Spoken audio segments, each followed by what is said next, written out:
Hello, everyone, and welcome to another edition of Mormon Stories podcast. I'm your host, Jon Ogden. I'm very excited to have you with us today. It is August 22nd, 2017, and we're very excited to have with us as our guest today on Mormon Stories, Jon Ogden. Jon is the author of the book When Mormons Doubt, a way to save relationships and seek quality of life. And over the past several months or more, I've definitely had people tell me that they've enjoyed Jon's book and that I should have him on, including Jerry Lee Renshaw. And basically, if Jerry Lee Renshaw tells me I should do something, I just do it because that's generally just a smart thing to do. And so with that, we're going to be interviewing today Jon Ogden. Before we jump into our interview with Jon Ogden, we have a few quick announcements. We do have, Mormon Stories does have an Instagram account, so please follow us on Instagram, also on Twitter. Most importantly, please like our Facebook page, Mormon Stories Podcast on Facebook. That is the main way that we promote what we do. And if you'll like us, that will help people know about us. And if you really want to help us, please give us a positive review. So go to Mormon Stories Podcast on Facebook page and give us a positive review. That will really help get the word out. And then finally, probably tying for importance would be to go to iTunes, log into iTunes and give us a favorable review. Those things really make a difference. Thanks to everyone who donates to Mormon Stories to keep us going. You can go to mormonstories.org if you want to support us financially. That means the world. The final few announcements have to do with upcoming events. September 14th and 15th, we'll be doing a Mormon Stories workshop plus mixer in Seattle, Washington. So please join us there. October 20th through 22nd, we'll be having a retreat in Australia. Right now, there aren't enough people who have signed up to be able to afford to bring me out. So we have Gina Colvin, who is for sure going to be attending that retreat. And whether or not I attend just depends on whether maybe 7 or 8 more people sign up between now and then. But know that that's going to happen either way. We're coming to the San Francisco Bay Area, November 9th through 10th. And we're taking nominations for events in 2018. If you want us to bring a workshop or retreat to your area, please email us at mormonstories@gmail.com. And then finally, of course, we've got the Mormon Stories Cruise to the Bahamas, October 24th through 28th, 2018. We'd love to have you. So try and make those announcements as brief as possible. Now let's dive in to our interview with Jon Ogden. Jon has a BA and a master's from Brigham Young University, where he studied methods of civil discourse. He lives in Provo with his wife and 2 sons. And Jon's been following what we do in the Open Stories Foundation for several years. And I guess that culminated in his publication of this book. So today we are going to be interviewing Jon. The reason why we do these interviews live on Facebook is because we really value your online feedback. We value your questions, we value your comments, etc. And so please do join us with questions and comments. It makes our interviews more interactive. So we've got 43 people who've already joined us, including Gina Colvin, Ann, Jeffrey, Steve, Rick, Martine, another Rick, Melissa. All of you, welcome.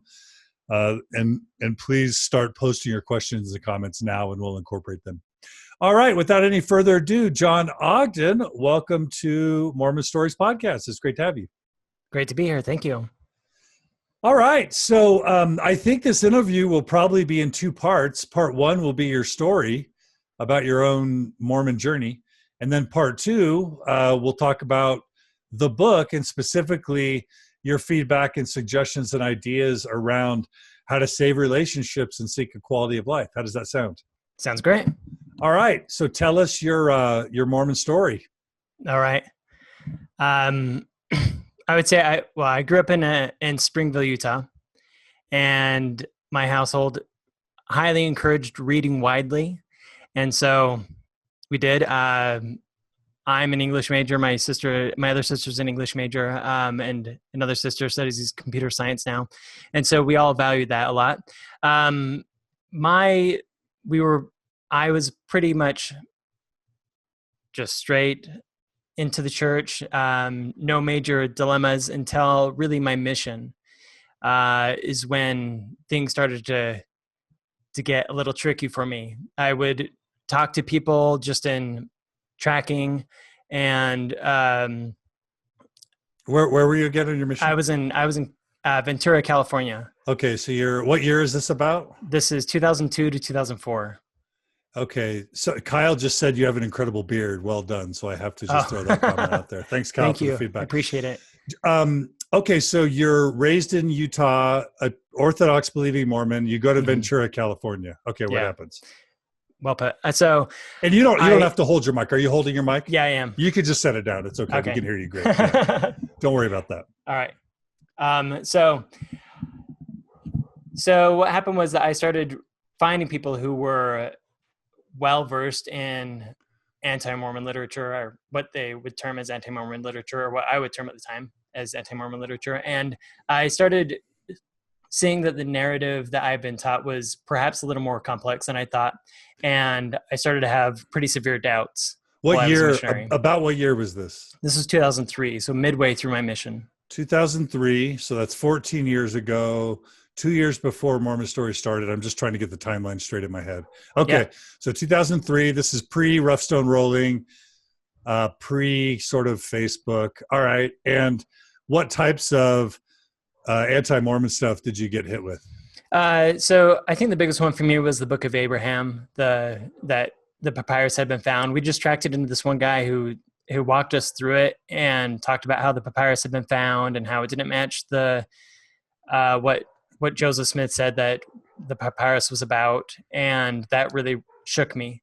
So that was the primary thing. What did you just believe him, or did you have a way to kind of look up and verify what he was telling you? I mostly just believed him because he seemed so earnest, and he was right about so many other things within Mormonism that I was just kind of thrown back. I was like, okay, this guy doesn't seem like he's full of crap. He seems like he knows what he's talking about. Okay. So kind of based on his authority, or just his manner, his command, I was like, okay, this is strange.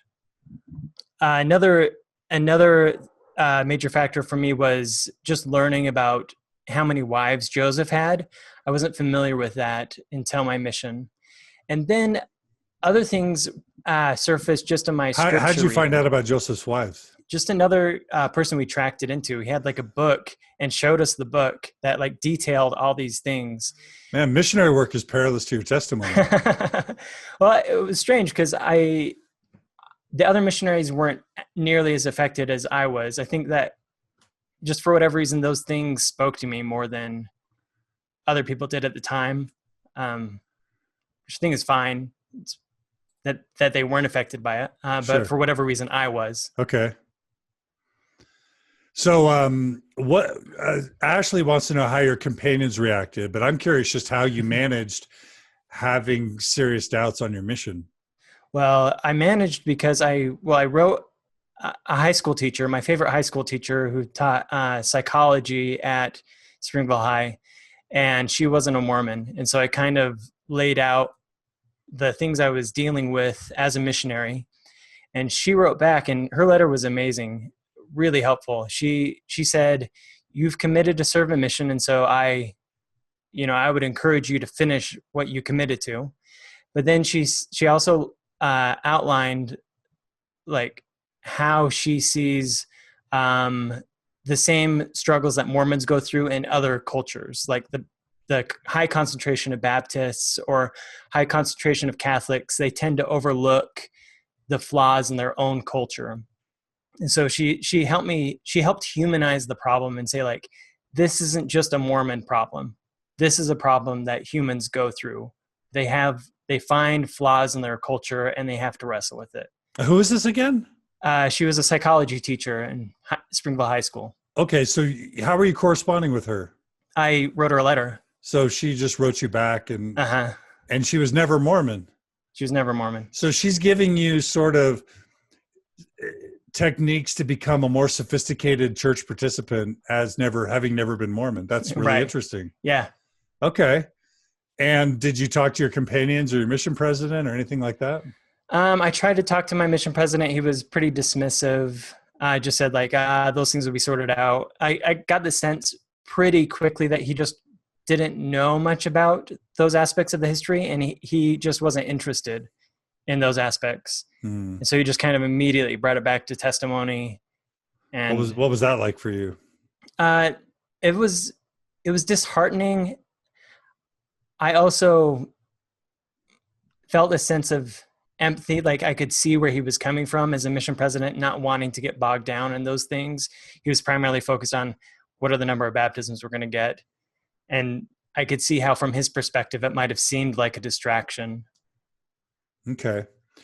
So did you go through a so did her letter just kind of fix it for you? Did you go through a full crisis? I also wrote my dad and asked him a number of the questions that I had. And he sent me a book that was called like Answering Challenging Mormon Questions.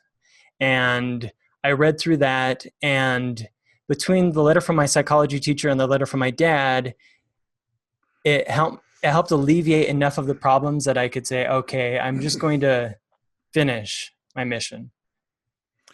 And at the time, would you have sort of reached a point where you didn't believe anymore, or did you just sort of suspend any final decision on that? Because I would imagine it's really hard to bear your testimony as a missionary and convert people when you're struggling to believe it's true. How'd you handle that dissonance? Yeah. So there were a number of things that I would just back off of, especially like the Pearl of Great Price, the stuff of the papyri. But there was the main thing that I couldn't figure out as a missionary was how Joseph wrote the Book of Mormon. And that kind of carried me through. The challenge from Hugh Nibley really stuck with me as a missionary, where he says, could you write the Book of Mormon? And he kind of lists out 33 things that he says, this would be impossible for anybody to do. And so that was the main thing that held me on as far as my testimony of historical truth claims go. We're getting a couple comments in. Ruth writes, what a great teacher. So she thinks you had a super cool teacher that would write you such a cool letter. Yeah. Several people are relating to you learning late about Joseph Smith and his wives. Hannah writes, I didn't know Joseph was a polygamist until after I'd already left the church a couple of years ago. She's 25. She says it blew her mind. Melissa writes, Hannah, I'm 50 and found out in the last 2 years. Several people are giving shout outs to Springville, including Rebecca. Caleb writes, I was so sheltered on my mission in the early 90s in Brazil. Let's see. Mark asked, did you feel betrayed or lied to by the church as you discovered these things? He says he sure did. Did you feel betrayed, Jon Ogden? I did. So there was this moment as a seminary student where we watched the video of Joseph Smith's martyrdom. It was a church production, early 2000s. And in this production, Joseph Smith is just killed like in cold blood. He falls out the window. It was really inspiring, and it was really foundational for my testimony as a teenager. And then one of the things I found out, this was like the second week of my mission, I found out that Joseph actually shot people in Carthage jail, that he had a gun and he shot back. And that wasn't represented in the seminary video. And that shook me as well, because I thought, why, how could this go through so many committees and not include that detail that he had a gun and he shot people? I don't think that was, I mean, I understand why Joseph had a gun and he shot people because he was terrified, but why not just include it in a video for seminary students? Why hide that? And so little things like that felt a bit like betrayal. One final comment in this section from Annalisa. She writes, I had a similar experience as a Christian never-mo. The problems were never emphasized or pointed out, so I was unknowingly ignorant for years. So basically, a note from Annalisa that this isn't necessarily a uniquely Mormon problem. Yes. Yeah. So cool. All right. So you were able to finish your mission. Is that right? Yep, that's right. And in terms of bearing your testimony and baptizing people, what was that like for you? I still felt good about it, generally speaking, because I still saw so much goodness in Mormonism, and I still believed that the Book of Mormon had to be something special, had to be divine in some way. Okay. So that's how I finished out my mission that way. Cool. Okay. So you get home around what, 2004? 4. Yep. So you get home in 2004, then what'd you do? I started going to BYU. I focused on dating and schooling, and that took up all my time. So I didn't get down into the weeds of Mormon history anymore. You just kind of coasted along. Put it on the shelf. That's right. Okay. When did you graduate? 2008 with my bachelor's, and then 2010 with my master's. So were you oblivious? So right around 2004 is when the Mormon, blogs came onto the scene. 2005 with Mormon Stories. Things started really picking up 2006, 2007. Were you kind of oblivious to all that while you were at BYU? Yeah, while I was at BYU, I was. Okay.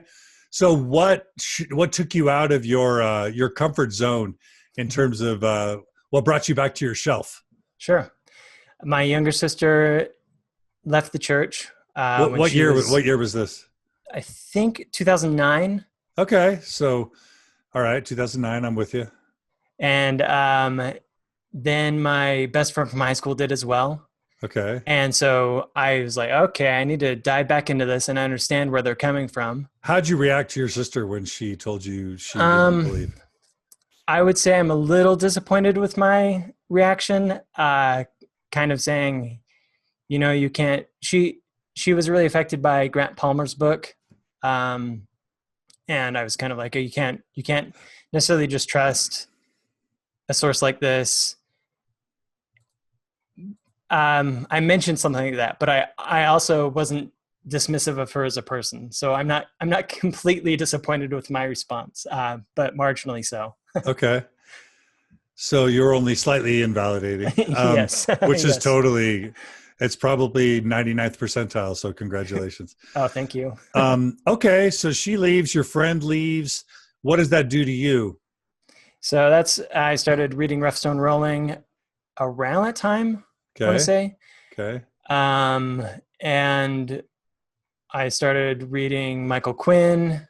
I'm trying to think of other sources like those. This sounds like a slippery slope. Yes, indeed. And then Mormon Think at the time. And the thing for me was that up until then, I still didn't know how to explain the Book of Mormon. And so the main shift for me was when I started reading more about it. And I really like how Richard Bushman has said that the dominant narrative isn't true. I really like that framing, because I think that's a very accurate way to say it. I didn't have those words back then because he only said them recently. What are you comfortable? In what ways did you decide the dominant narrative wasn't true? Are you comfortable being specific? Sure. So the main thing for me was just realizing that there was an explanation for the Book of Mormon. That was the main turning point. What explanation seemed more plausible? The explanation is that I couldn't have written the Book of Mormon because I am a very unimpressive human being, all things considered. But Joseph had these just amazing capabilities, as do other religious geniuses, or other geniuses is how I would say it. And a religious genius is very, very rare, but they're explainable. Like, they're just an outlier. Somebody who has just amazing abilities. And in Joseph's case, as B.H. Roberts talked about in his book, he talked about how Joseph Smith's mother would say that when Joseph was a teenager, he would regale them with stories about the ancient North Americans. And he had lots and lots of practice as a storyteller. And he just had a knack for it that seemed it seemed so different from normal humans that it seemed supernatural. It seemed like it had to be divine. But he'd been practicing it for nearly a decade before the Book of Mormon was published. And so that was kind of like, oh, okay, I couldn't have written the Book of Mormon, but it's possible that Joseph, as a religious genius, could have put it together. Did you make a conclusion about that? Are you comfortable now with the source of the Book of Mormon, where it came from? Yeah, I mean, the conclusion I drew is that Joseph, as a religious genius, and with the help of the people who were there, but mainly Joseph, I think, was. I like Harold Bloom's approach, where he's in his book, what's it called, The Religion of America, the American Religion, talks about Joseph going into trances and just being able to dictate effortlessly. And he believes that that's how the Book of Mormon came into being, and I do as well. And how did that affect your views on its divine origin and on Joseph Smith and just the question of sort of fraud or that sort of thing? Sure. So I didn't and still don't believe that Joseph was a fraud in the sense that many people might interpret that word. I think that he saw that he had an ability that seemed supernatural. It seemed superhuman, and he believed. Like, he really did believe. And it's a lot easier to understand that when we consider that he was raised believing folk magic. And he was raised believing some of these things. And so it didn't seem so far-fetched for him to say, like, you know what, I do have these abilities, and God works in these strange ways with divining rods. And he believed those things. So it doesn't seem to me too far of a leap to say that he just legitimately believed that he had some gift.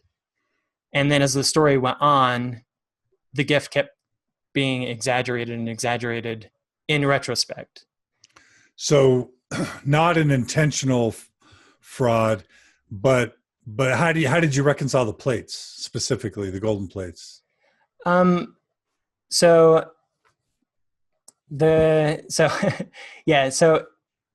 I should clarify there.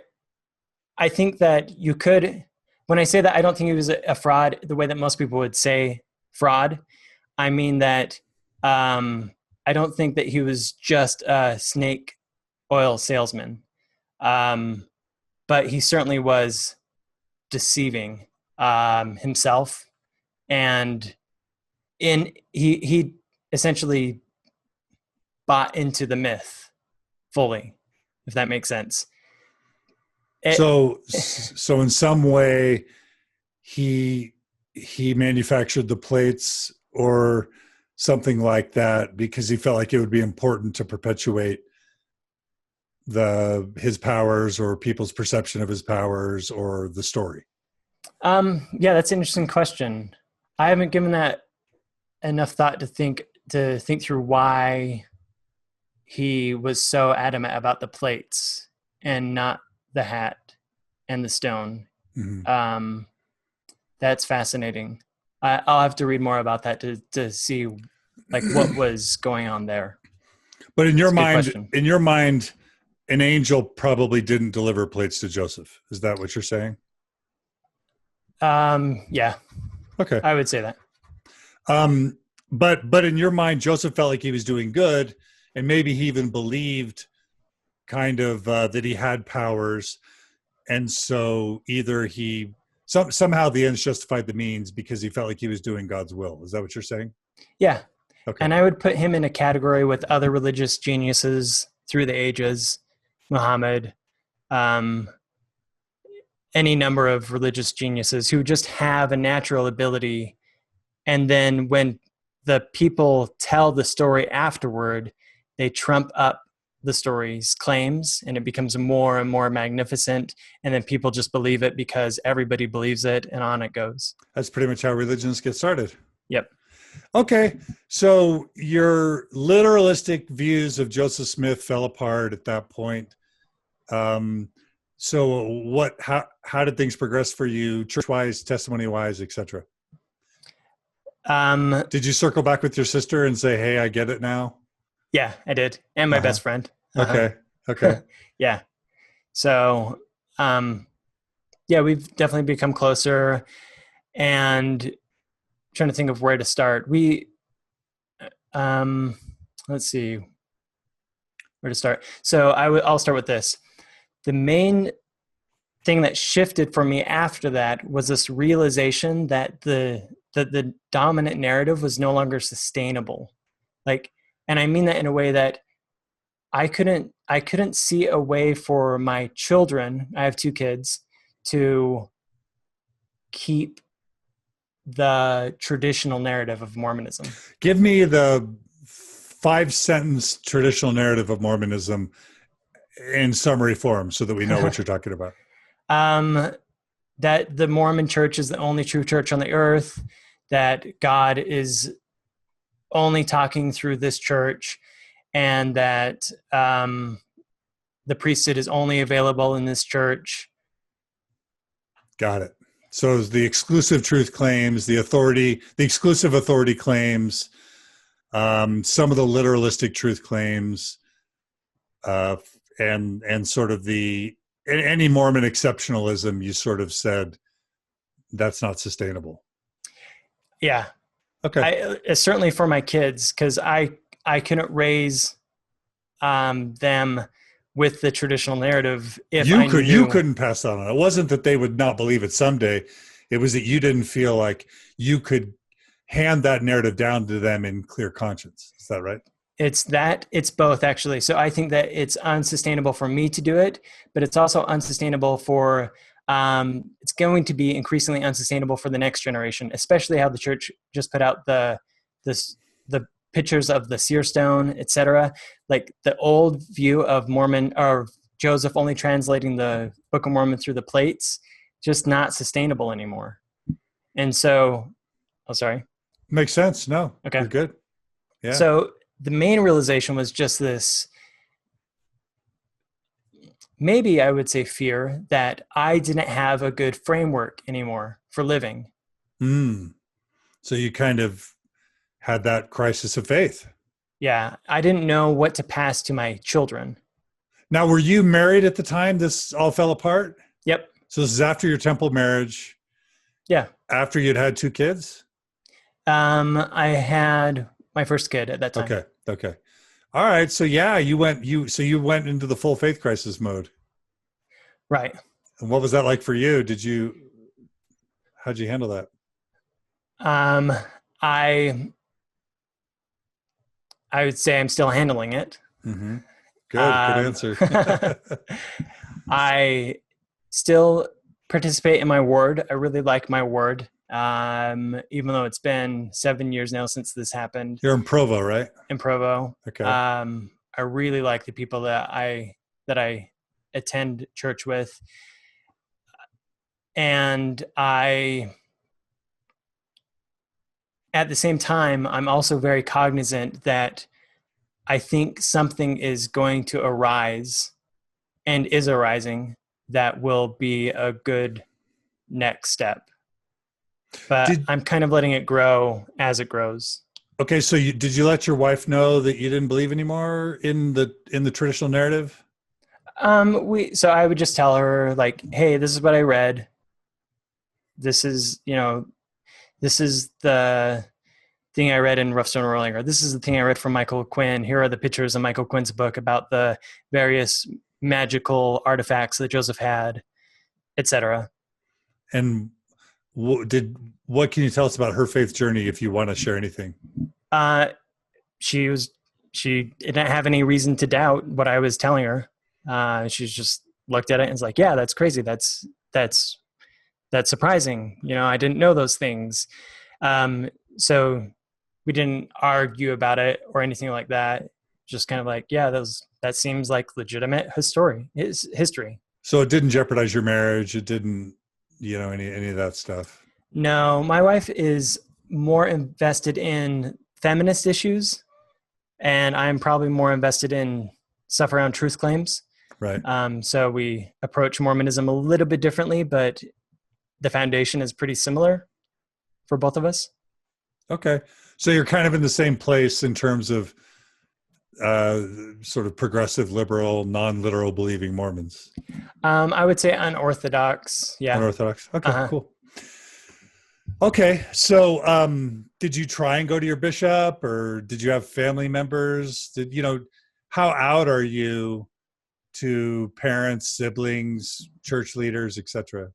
That was actually one of the motivations for writing the book, was wanting to articulate my position as fully as I could, or in a full way, in book format, to kind of explain the nuances, because I still don't feel comfortable saying like just leaving it as I don't believe, or you know any number of single sentences. I feel like I need space and room to articulate my position.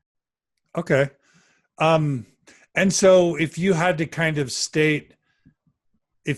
summarize church-wise where you've landed, let's just say belief-wise and whatever you want to share about orthopraxy or non-orthopraxy, are you comfortable kind of just summarizing where you've landed? I would say I'm still working through it. My top concern is being, I mean, one way to say it is just to say a pioneer. To say like I know that something is evolving, whether it's evolving within Mormonism itself, or whether it's evolving outside of Mormonism. I believe that we're on the cusp of something that is shifting, largely driven by the technology of the internet. But I think that we're really on the cusp of something different when it comes to religion. And my primary concern is to be part of growing whatever this is. Okay. So there's something growing. And I think if from what I read from your book and from the show notes, that might be reform within Mormonism, and that might be some other emerging religion. Is it true that you're open to either of those? Yeah, that's right. But right now, you're still attending the church. Really quickly, how do you? Are you comfortable sharing how you handle some of the more difficult things, like interviews with your bishop, callings, uh, using the priesthood? Like, how do you personally approach some of the more difficult aspects of being a non-literal believer or unorthodox member?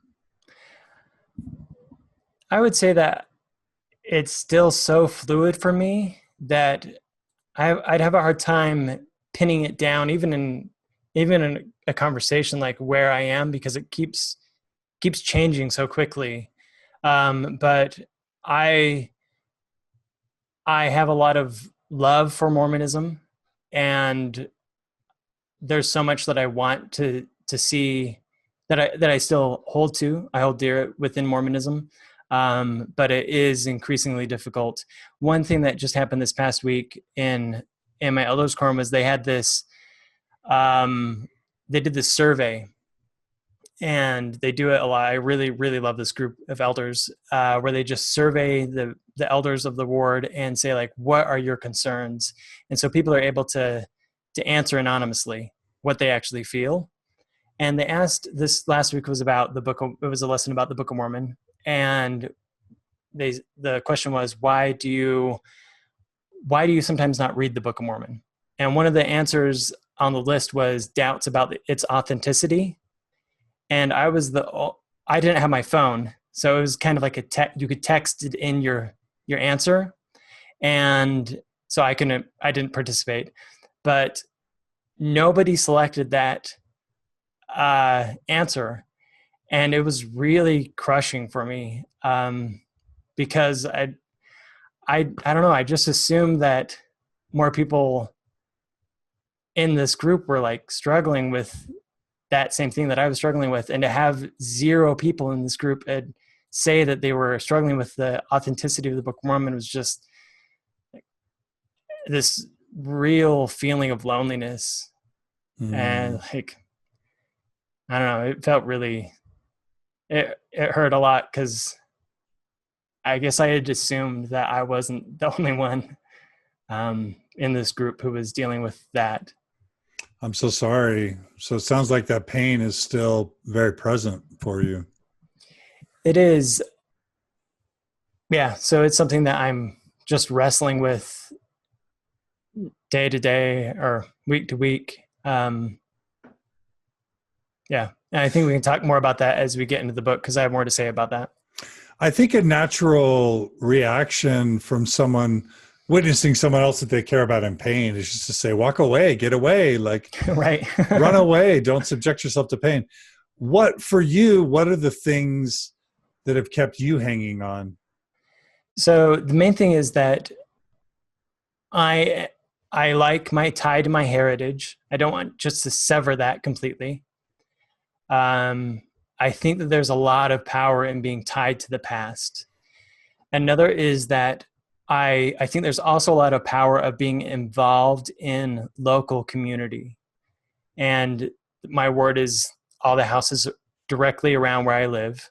And so there's, for me, there's, I think having my kids involved, being involved in the hand of cards that I've been dealt is one benefit.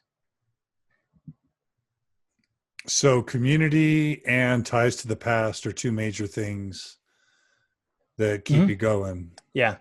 And then I do feel this. So we've had just amazing Sunday school lessons in my ward. We had a professor of Christian history who taught Christian history in a very amazing, like frank way. And the marriage and family prep class has been amazing. So we've just had some really, really good people in my ward that I really get spiritual nourishment from. They're approaching it in a very vulnerable way, an authentic way. And so it just happens to be that it's good So because good. they're there. So admirable people and some spiritual nourishment is happening for you as well. Uh-huh. Yep. Along with some pain. And maybe sometimes pain helps lead to spiritual edification. Is that fair to say for you? It does if I lean into it. All right. That sounds like something Noah Rasheta would say. All right. So you currently are in the fight to kind of stay constructively engaged with the church. Let's just go to a couple quick questions or comments from our listeners, because I think this has been really powerful. Let's see. Lisa writes, I get you. The emotions are raw and so real. Matt writes, I'm more worried about a constructive future than exact details about the past. It's a mess, but what now and what tomorrow? I think Matt's hitting on something that's really important for you. Is that true, Jon Ogden? Yeah, that's my main question as well. Yeah. What if people were to say to you, well, Jon, you can get community elsewhere, you can plug into your past elsewhere, you can get spiritual nourishment elsewhere. What is it about, what's kept you hanging on to Mormonism specifically when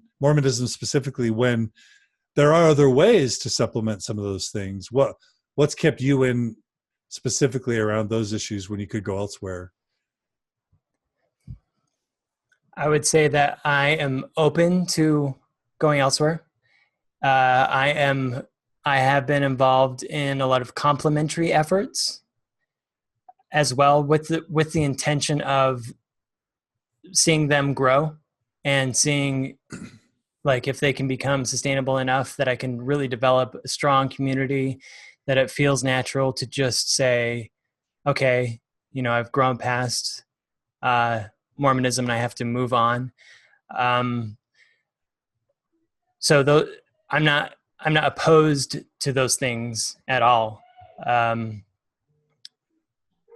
just kind of being very attentive to what feels natural and not moving in a way that I feel like precludes growth. Excellent. So you're open to going elsewhere, but right now this works for you. Yeah, and I am going elsewhere as well.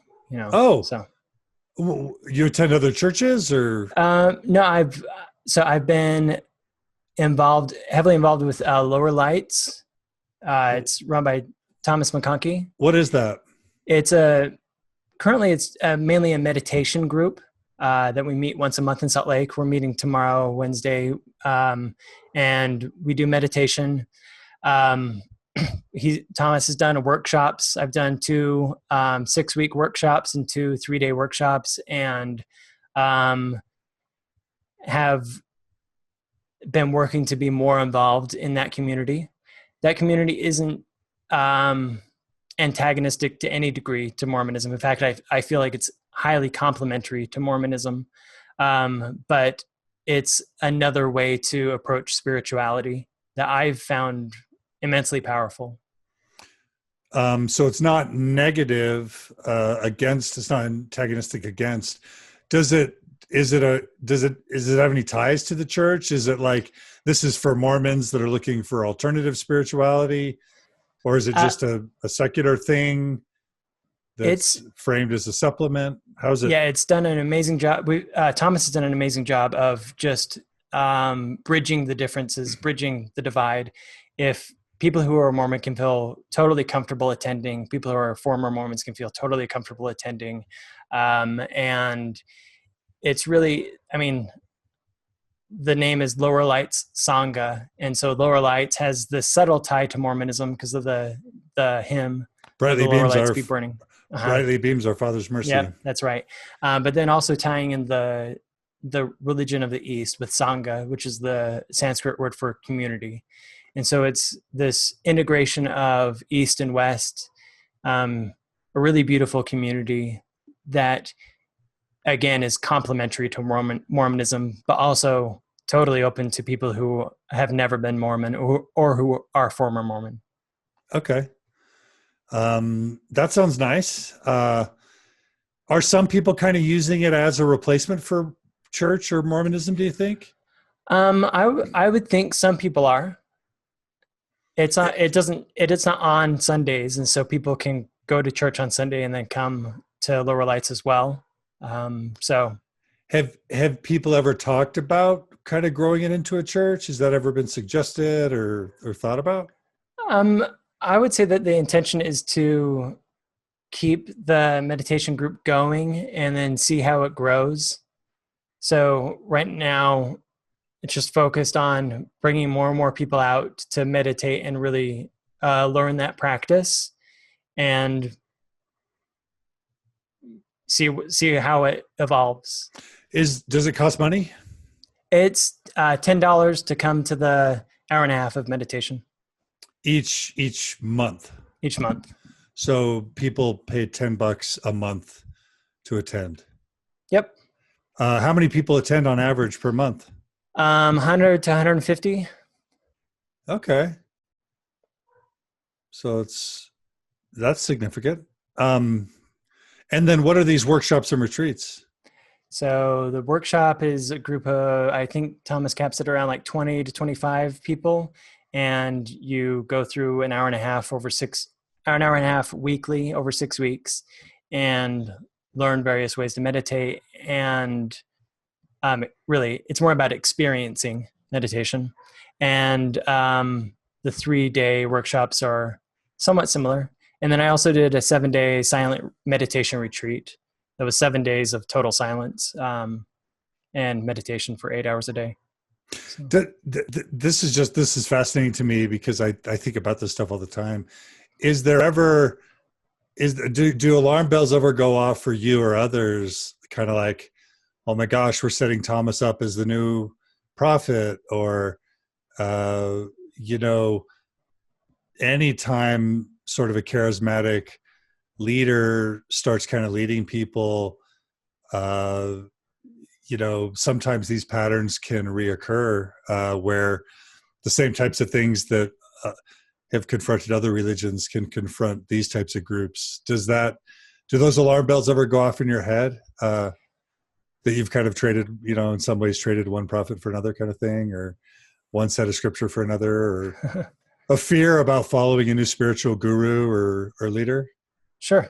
Yeah, I brought those concerns up a lot, and Thomas is just done a magnificent job. He has a really good framework for handling group dynamics, and it is a framework that has those concerns in place to work more as a community rather than as I don't know, the word that's coming to mind is dictatorship, like a single head. And so it's definitely something that the community is aware of and wary of as it grows. Okay. What are the retreats and workshops cost? I can't remember right now. It's the $125 for the 6 weeks.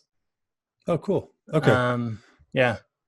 Fun. All right. Yeah. And it sounds like people really love it and really find a lot of meaning in it.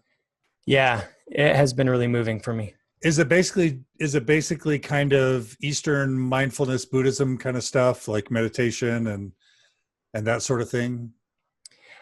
Or is it more than that? Are there teachings? It's primarily about the experience. So it's not like here are 6 things to learn and write them down. It's more about sitting there and Thomas guides meditations and really experiencing what arises. Very cool. Wow. I'll have to come check it out. It sounds really compelling. Okay. So that's one example of how you supplement your church experience. There's some comments. Matt writes bottom up, not top down. He loves it. So people are liking that. Couple calls for me to interview Thomas McConkie. Melissa writes, back to your attending the church. Jon, are you ever concerned about your children being indoctrinated by attending church? Yeah. How do you deal with that? A funny story is that a few months ago, my son and I were just on a walk, and he started telling me the story of Joseph Smith translating the Book of Mormon that he had learned at church. And I said, after he got done talking about the golden plates and stuff like that, I said, hey, do you know that Joseph translated the book by looking at a stone and a hat? And I figured, like, if my son's young enough, he's 6, he's just going to say, okay, Dad, yeah, that's interesting. But he stopped and he just said, what? He said, are you kidding me? It's like, and then we both, like, I don't know what to say after that, but we both just started laughing nervously because, like, I don't know how to react. I just expected him to say, sure, okay. But he thought it was a bit absurd. Yeah, I think that there is some tension of, like, a thing that my son might learn at church and I might tell him something different. And I'm attuned to speaking out. So you will speak out in church if you feel like something needs to be clarified or an important point needs to be made. Yeah, and certainly to my son, I'll speak out. Got it. Let's see. Devin asks if fear is any part of your reason for staying in the church. Yeah. What are you scared of?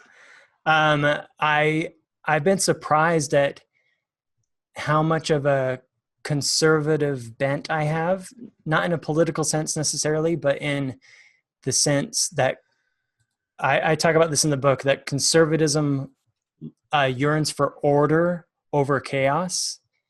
And so this conservative impulse says it craves order and it's afraid of the unknown. And that's why it is opposed to the progressive paradigm, which is more okay with order for progress, that they see as like helping the oppressed. But I definitely feel a lot of craving for order and for the benefits of order in my life, like the foundations.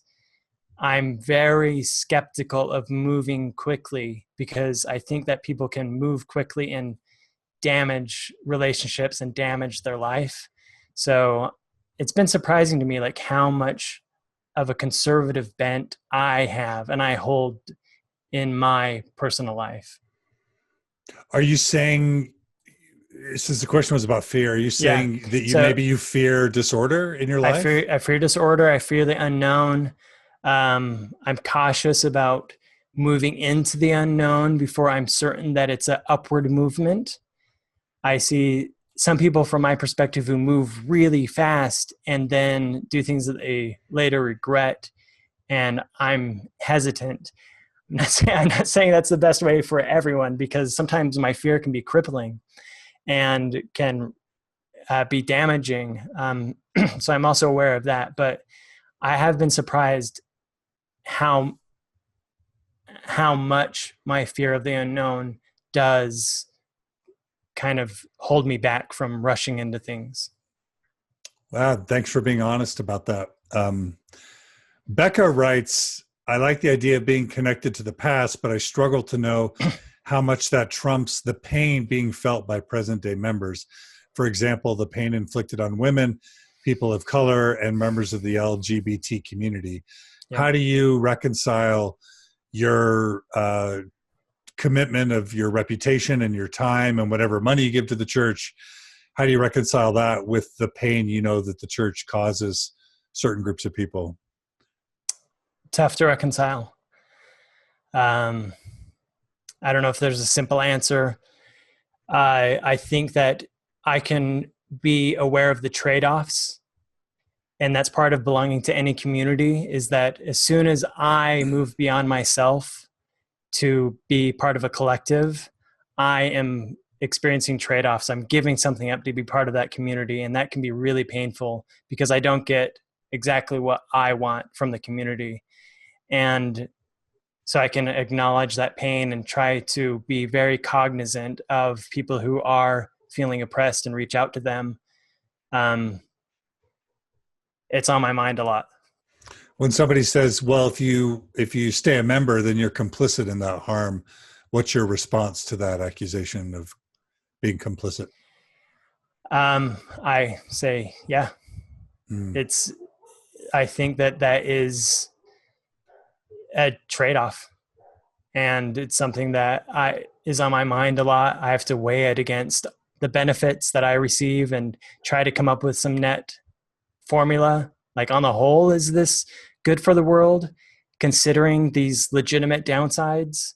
I have participated in Circle, which is a group here in Provo that helps LGBT teens, and given presentations there, and really felt like very strong, I had really strong spiritual experiences whenever I do that. Just amazing people. And so try to be very cognizant of moving forward in those ways within my local community, and acknowledging that being part of a group comes with trade-offs, and that's painful. Rebecca asks, do you think there's a point where you might reach too much, where that which holds you no longer outweighs the pain you feel in trying to seek truth? I hope so. You hope what? I hope so. You hope? I hope that eventually I say, this is upward movement.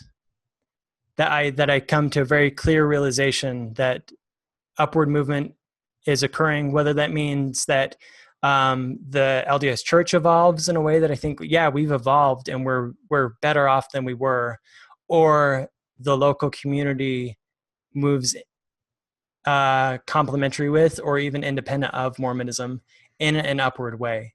So for you, you want to follow the growth. If the growth happens in the church, you want to follow it. If the church refuses to progress and grow, you would prefer to take a better path, even if it took you out of the church. If I could see clearly, this is a path that is growing. It's a upward movement. I want to move upward. I want to improve. And if an opportunity arises to do that I see, that I feel like compelled to, that would be amazing. All right. Love the authenticity. Rebecca writes. Melissa writes, John, you're too nice. Didn't it make you angry when you discovered the church's narrative wasn't true? Have you ever experienced anger, Jon Ogden? And if so, how does it manifest? I haven't experienced much anger, and that might be something that's wrong with me. But I think of this. I think that when I was 19, fresh out of my mission, I went around and told people that I absolutely believed. And so I have empathy with that 19-year-old. I can say, hey, that's me. That person who said those things is me. And so if I can have empathy with my past self, then certainly I can have empathy with people who are the same as my past self in that regard. In addition, some people might say, well, what about Joseph Smith? He certainly knew what he was doing. And I would say to that I'm not sure to the full extent that he knew all that he was doing, considering that he grew up being taught that folk magic was real. That's his upbringing.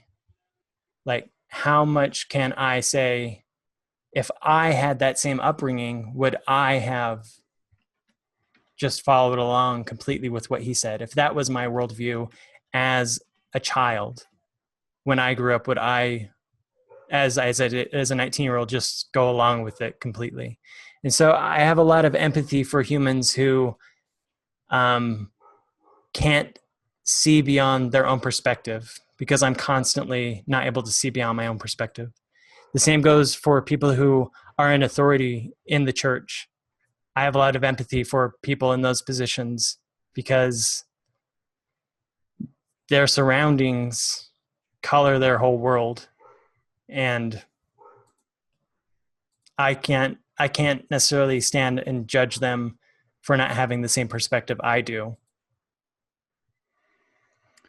Beautiful. Well, it certainly is unique to have not experienced much anger. So that's notable. Melissa asks, what about disillusionment? Have you ever experienced feelings of being disillusioned or tired or exhausted? Yep. Yeah, absolutely. Yeah. So Rick asks a really good question. For you, what would growth in the church look like? What would you like to see? How would you like to see the church change? The list might be too long. Give us the top 10. The top 10. Wow, that's a lot too. So for me, it would be this, just being more transparent about the historical evidence. Doesn't mean that people would necessarily leave Mormonism, because there are lots of people who know all these things, like Richard Bushman, etc. People like in that same vein who stay with Mormonism, but just being as honest as possible. And the church is moving in that direction. There are a number of things that are very difficult, though, in terms of LGBT community, women in the church, to get those voices that have been marginalized to be not marginalized, include people of color in that same category. Just an enormous change. I mean, I read yesterday that 1.1% of the Bible consists of words from women, and yet 50% of the population is women. And so how do you change that in a way that you can give accurate representation when the scripture itself is so heavily slanted toward a male perspective? Very difficult. In addition, like, how do you get a church that is heavily slanted toward a male perspective in its church leadership to also have accurate representation? Very difficult. I think it's a difficult road, but those are a few of the things that I would hope that we would say, yeah, we can move in that direction. Are you comfortable, for example, saying that you support female ordination, or do you have a position on that? I don't have a position on that. Okay. How about, acceptance of same-sex marriage as a church? Let's see. I should have a ready answer for you on this. I would hope for equality. So I would say yes. But yeah, when I'm meeting with in circle, I guess I'm not necessarily thinking that far ahead. I'm just thinking like, how do we really accept the LGBT community fully, which I guess would include equality in that way. I apologize. I should have a ready-made answer for you on those questions. Usually when people hesitate on those answers, it's because they're fearful about, their membership or their status with the church if they come out publicly in favor of things that the church opposes. So do you sometimes someone else asked, have you gotten any pushback from your book or from speaking out publicly? And and so that dovetails this question of, do you live in fear that if you're too authentic, you could get punished by the church in some way? I don't live in much fear of that. On Sunday night, there was a vigil in Provo related to the white supremacist movement in Virginia. And at that vigil, a bishop, he must be a former bishop at this point. I'm not sure, but he came up to me and he told me that he'd read the book and that he recommended it to a few stake presidents and hoped that it would help them help people in their congregations. And that's the kind of feedback I've had from the book. And so it surprises me that somebody would say that. But I think it's a really good sign that people in leadership positions are saying, hey, people are really struggling with their faith. What resources are available that we can help people to experience this in a healthy way? So you're finding your approach in your book specifically is proving useful to some inside the church, especially leaders, to support others in their challenges. Yeah. And to tie that back to the question about you fearing for your status with the church. Thank you. Yeah. And so I feel like I could be wrong about this, but I feel like we're at a point where we're starting to have a much healthier view of unorthodoxy as a community. I mean, it is sometimes luck of the draw that you don't know if something is going to spring up all of a sudden and you'll get in trouble. But I feel like we're starting to get to the point where we're more and more comfortable with it. Again, I could be wrong. No, I think you're right. I think people are no longer being excommunicated for things that just 2 or 3 years ago they would have been excommunicated for. That's just a fact. Yeah, it's my perspective. Yeah. So hope springs eternal. Right. Yeah.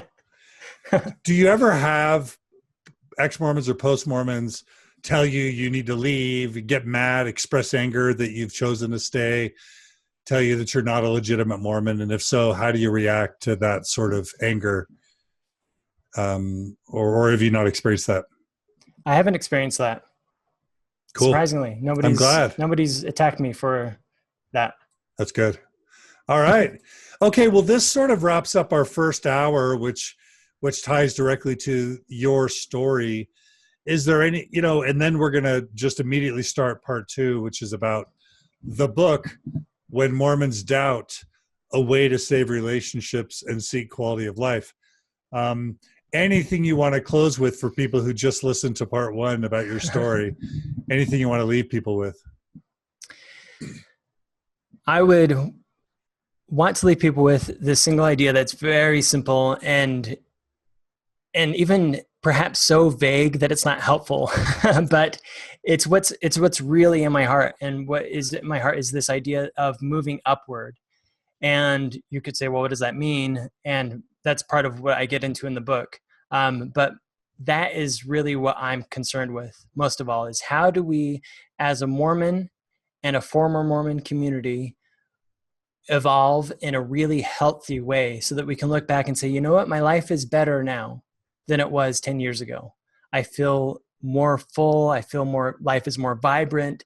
I feel more excited about being here in Utah and belonging to this large community of people. And I feel like we've really helped those who are oppressed feel love and acceptance. That is really what is weighing on my mind above anything, is just how do we move upward as a broad community. And so I'll just close this portion with that notion and hope that we can really deliberately seek that idea out. So upward and onward, says Jon Ogden. Yep. All right. Well, I want to thank everyone for joining us for part one of my interview with Jon Ogden.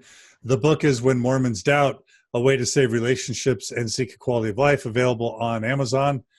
Thanks to everyone who's given comments and questions so far. Don't bail. We are going to immediately start part two, but I just want to thank all our donors and supporters. Please like us on right now. Go to Mormon Stories podcast Facebook page and like us. Please go to Mormon Stories podcast Facebook page and give us a positive review. Please go to iTunes and log in and give us a positive review there. And please support us with your tax-deductible donations at mormonstories.org, because they keep us alive. And you don't want to be a free rider. And your support goes directly to help people work through transitions. In the Open Stories Foundation, we save marriages. We support people with mental health education, with secular spirituality, with retreats, with workshops.